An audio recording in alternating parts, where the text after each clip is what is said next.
So I'm going to talk about the brain waves here because we're going to talk so much about these, and certainly if you decide to move forward with EEG, QEEG, this will become part of your regular vernacular. So we talk, they've got the Greek signs and words here. So delta, theta, alpha, beta 1, beta 2, beta 3, gamma. The frequency numbers here, and then the general characteristics. So I'm going to draw this on this graph. So a delta wave, 0 to 4, is a big, slow wave. Nothing slow in the brain, but we would consider this a big, slow wave. Infants are in delta. They sleep all day. We should not see delta in an awake adult EEG. The next frequency up is theta, 4 to 8. Think about your 4-year-old. They don't learn from flashcards. They learn by what I call osmosis, or just from their environment. So if a trusted adult tells a 4-year-old Santa's going to come down the chimney and place presents in their stocking, the child will believe you. And that's because they're in a suggestible state. Theta is a suggestible state. If you go to a hypnotist, they're going to try to get you here. If you want to stop smoking or change beliefs that no longer serve you.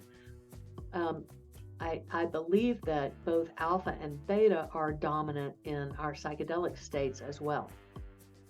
So a 4-year-old should have a dominant frequency of around 8 hertz. I also nickname this the ADHD wave because if we see this at the anterior cingulate, it is going to be an attentional problem. That's the traditional view of ADHD. We now know that it can come in different frequencies, different failure modes of the anterior cingulate. The next frequency up is called alpha. It's 8 to 12 cycles per second. And this should be dominant in the parietal lobe. And then when we close our eyes, it should double in power, and as we fall asleep, it may move forward. But, alpha frequency, most people should hover around 10 hertz, but the range is from 8 to 12. This is a calm state. So if you almost get in a car accident, you find a place to pull over, your heart's racing, you close your eyes, take a deep breath, and you're kind of bringing yourself back down. That's the effect of alpha. Alpha is also our meditation state. I live in Colorado, so there are a lot of THC users, and they get alpha everywhere. So it is not healthy for the brain. We used to know in the 70s and 80s when I was in school that, the dudes out in the smoking circle smoking dope were not the brightest bulbs in the lamp. But people have forgotten that today.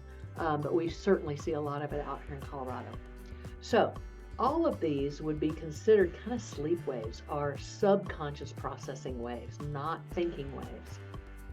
So we want to see these mostly in the back of the head in our awake EEG that we take in office.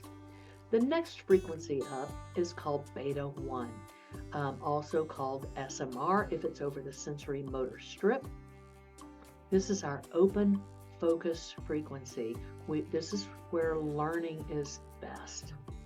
And so we think of this as mental alertness, cognitive processing. If I had you guys hooked up to an EEG right now, I should see plenty of this beta 1. And then if I told you there was going to be a test and you would get a prize of an eye-sync wave, you would move your beta faster automatically. And this produces dopamine. It helps us pay attention to detail. It's a little bit heightened or elevated state. We pay attention better. We are more likely to be able to spit it back out on the test. And if we pass the test, we get another hit of dopamine. And, this helps us be motivated to do more learning, more studying. So we would consider this 12 to 20 hertz our learning cognitive frequencies, and we should see plenty of this in the executive center of the brain in awake EEG, healthy EEG.